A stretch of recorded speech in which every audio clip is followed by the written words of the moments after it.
Hi friends, welcome to Interactive Medicine. In this section, we are going to discuss the neonatal jaundice, and the content is created by Professor Dr. Said Ismail from Al-Azhar School of Medicine. And so we can continue our lecture.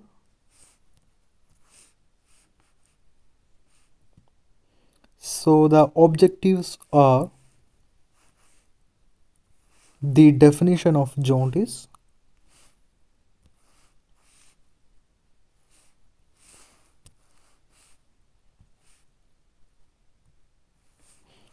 the metabolism of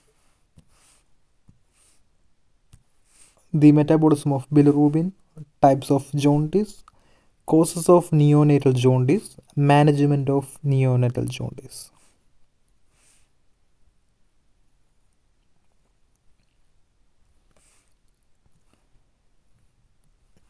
So the definition: neonatal hyperbilirubinemia or neonatal jaundice.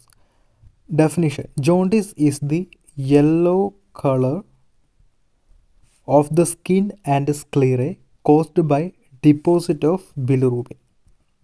Bottom. When is visible? In adult sclera greater than 2 milligram per deciliter. Newborn skin deposit should be greater than 5 milligram per deciliter.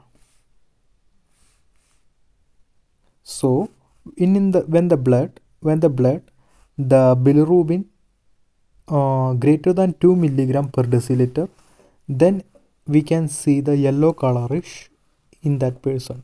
In newborn, if it is greater, the bilirubin level in the blood is greater than 5 milligram per deciliter, so you can see yellow color in newborn.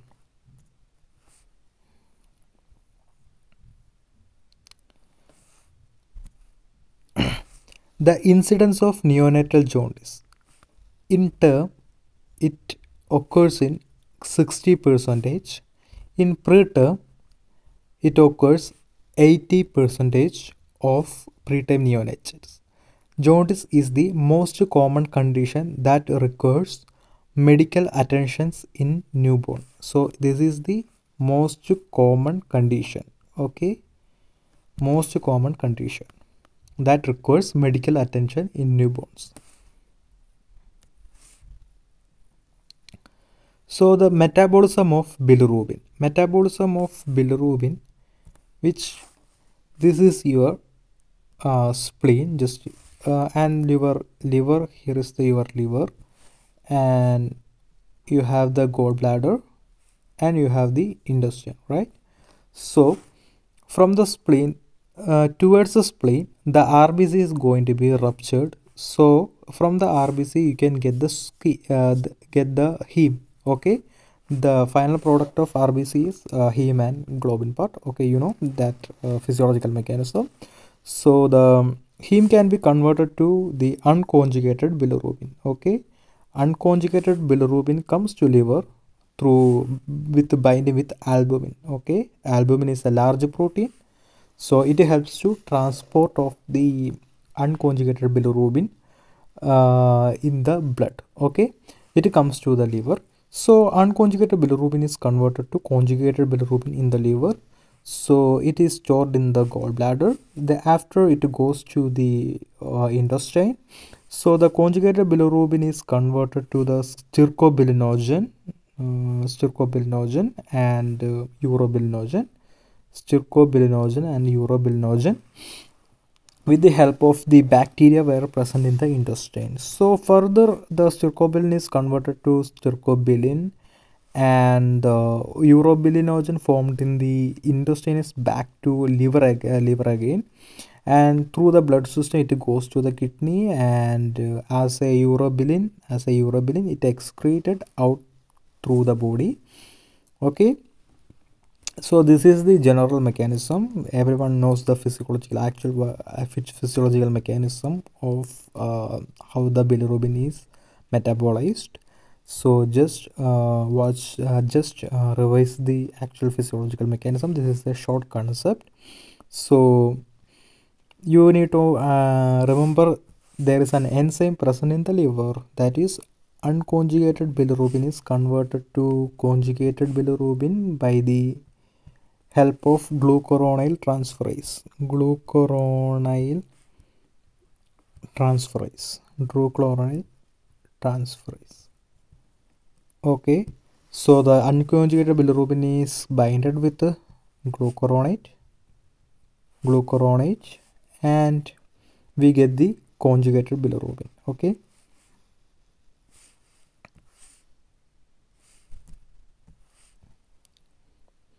so this is the biochemistry of bilirubin metabolism. So we can just learn heme is converted to biliverdin with the help of enzyme hemoxygenase, and the biliverdin is converted to bilirubin and bilirubin by the help of biliverdin reductase and biliverdin reductase, and you get the bilirubin. So the bilirubin in the plasma, it binds with the what? Albumin. Okay, albumin. So in the liver cell, what happened? The bilirubin is which is actually this component is known as unconjugated bilirubin. Okay, in the liver, the unconjugated bilirubin is converted to conjugated bilirubin by the help of the enzyme glucuronyl transferase. Okay, so the conjugated bilirubin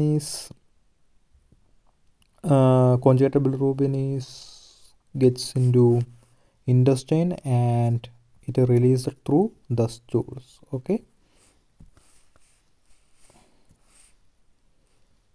so the types of bilirubin, there is two types of bilirubin, that is unconjugated bilirubin and conjugated bilirubin.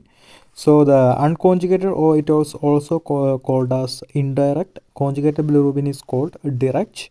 So unconjugated bilirubin is bind to albumin, okay, and conjugated bilirubin is conjugated with a glucuronic acid, and unconjugated bilirubin is fat soluble, and conjugated bilirubin is water soluble, and the unconjugated bilirubin can cross the blood-brain barrier.